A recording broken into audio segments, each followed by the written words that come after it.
Hi guys, this is my alter ego. Welcome back to my channel. If you're new to my channel, please don't forget to click the subscribe and hit the notification bell. For today's video, we are going to do unboxing. Unboxing of Toys R Us Rubik Edge.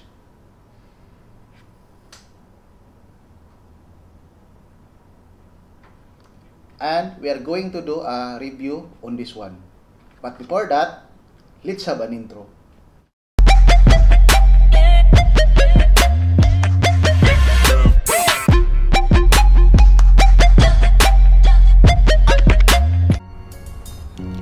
So this is the Rubik Edge that I bought in Toys R Us.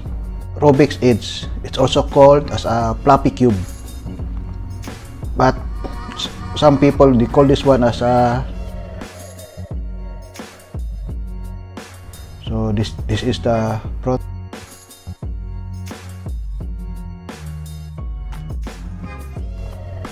This is the back side.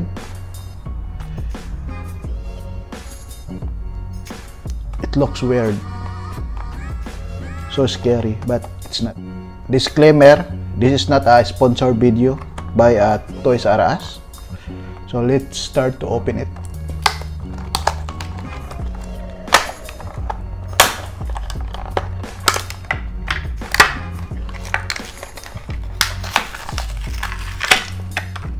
There's no any instruction inside.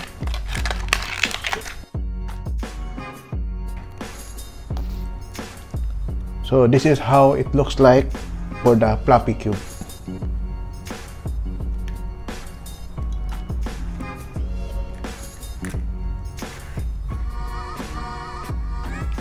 Three by 3 by 1.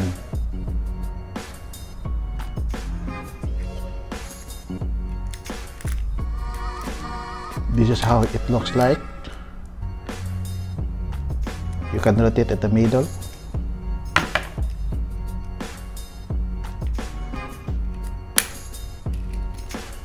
And in the center, you can rotate it also.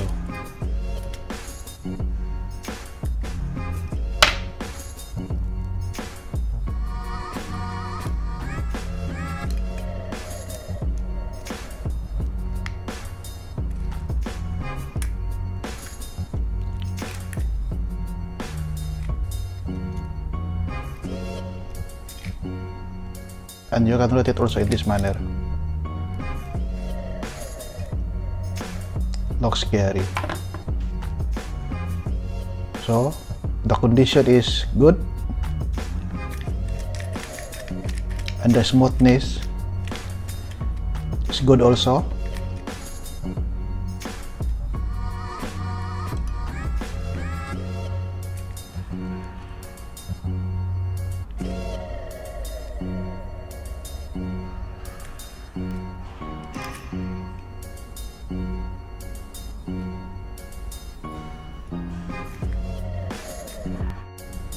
Then we are going to solve this one.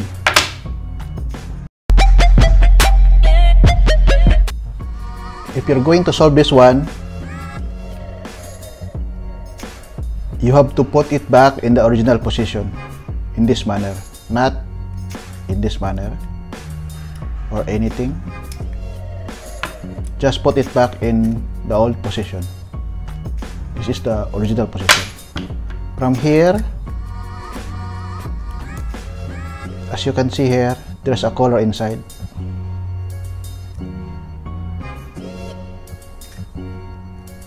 Only in the center.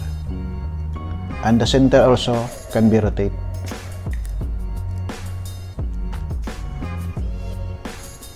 Not the center, it's the edge.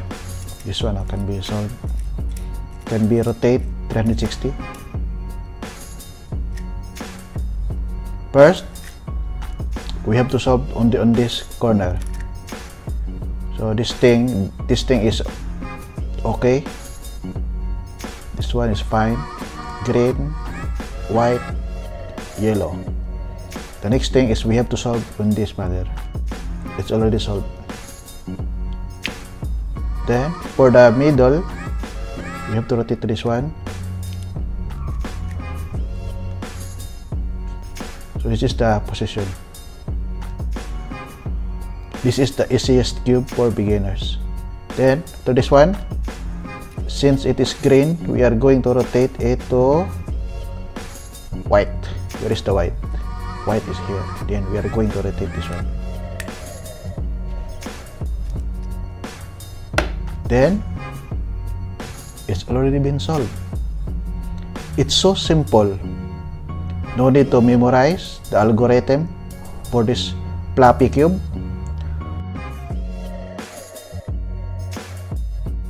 Three by 3 by 1.